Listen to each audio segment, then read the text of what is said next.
नासिर भाई का कमाल ये है कि इन्होंने इलेक्ट होने के बाद ब्रसल्स की लोकल पार्लियामेंट में कुरान पाक की तिलावत कर पाई, यानी ये कुरान की तिलावत खुद जो एक फख्र का है हमारे लिए, एक चीज है, एक एहसास है। माशाल्लाह। फिर उसके बाद इसराइली ने इनके खिलाफ और इसराइली लॉबी ने इनके खिलाफ प्रोपेगेंडा किया और इनके ऊपर प्रेशर डाला गया कि वो माफी मांगे, और ये डट गया कि मैं किसी सूरत माफी नहीं मांगूंगा। और फिर इसराइली एम्बेसडर उसके खिलाफ केस, और ये आप वाहिद लोकल पार्लियामेंटेरियन हैं कि जिन्होंने इजरायली एम्बेसडर के खिलाफ यहाँ पर FIR दर्ज की है और $2 अरब का उसके ऊपर जो है वो एक हर्जाने का केस भी दायर कर दिया है। तो हम इनके लिए दुआगो हैं। नासिर साहब बहुत जबरदस्त, इसी तरह डटे रहें अपने अख्तार के साथ, अपनी रवायात के साथ, अपनी सोच और फिक्र के साथ। अल्लाह ताला आपको कामयाबी देगा। और आमीन। आपने इसराइल को शिकस्त किया अकेले में, माशाल्लाह माशाल्लाह। ब्रसल्स में हमारे पाकिस्तान के मोहम्मद नासिर साहब, उनके साथ जो है वो बैठा हूँ और हम ब्रसल्स की सैर कर रहे हैं, और ये हमारे लिए खुशी की बात भी है। फर्स्ट एशियन है जो कि यहाँ पे इलेक्ट हुए हैं, और 2018 से 2024 तक और 2024 के बाद अब 2030 तक दोबारा वो इलेक्ट हुए हैं। और ये उनका हल्का है जहाँ दुनिया के सबसे बड़े ताकतवर जो इंस्टीट्यूशंस है वो यहाँ ब्रसल्स की जो लोकल सिटी गवर्नमेंट है वहाँ पे है, और फिर बिलखुसूस इनके जो हल्का इंतखाब है उसमें है। माशाल्लाह। तो नासिर साहब हमारे लिए ये बहुत खुशी की बात है, फख्र की बात है। अब पाकिस्तान की शनाख्त है, पाकिस्तान की पहचान है, टैलेंट है पाकिस्तान के अंदर, सलाहियत है पाकिस्तान के अंदर। हमें अपने ऊपर ट्रस्ट करना चाहिए और हमें मेहनत करनी चाहिए और अपने मुल्क का नाम रोशन करना चाहिए। बेशक ना। सर, मैंने अभी अखबारात में पढ़ा है कि आप जब 40 ममालिक के नुमाइंदगान के साथ इसराइल की हिरासत में रहे तो उस वक्त आप पर बहुत तशद्दुद किया गया उन दिनों में, तो काइंडली आप उसकी डिटेल बताइएगा।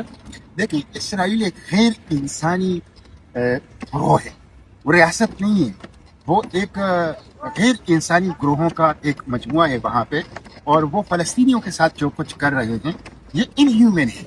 देखिए, जिस तरह कुरान में कहा गया है उलाइका हुम शर्रुल बरिया, ये बदतरीन मखलूक हैं कुर्रे अर्ज के ऊपर, इंसानों के दुश्मन हैं।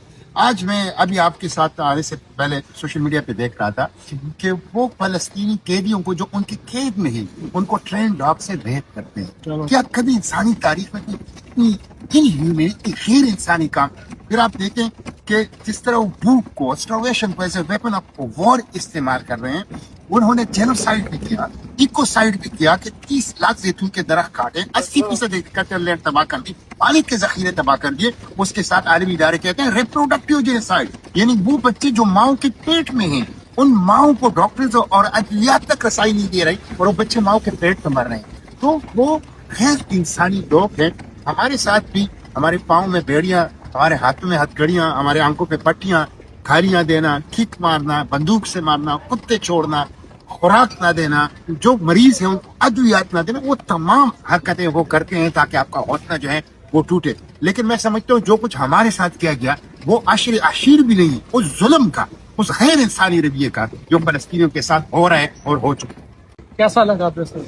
ब्रसल मैं जब गैस देख रहा था, मैं से कह रहा था एक तो बहुत ग्रीन और केक ऐसे तरतीब से बनाए गए हैं जैसे कागज के ऊपर पेंसिल से लकीरें खींची, और यहाँ पे एक सफाई सुथराई और इसको कहते हैं एक ऑर्गेनाइज्ड, वो बहुत ज्यादा ब्रसल्स में नजर आता है। मुझे बड़ा अच्छा लगा आपके कमेंट ब्रसल्स के बारे में सुन के। हाँ। तो आप मुझे बताइएगा, ये जो आपने अभी नई पार्टी बनाई है तो इसके ऑब्जेक्टिव्स क्या है?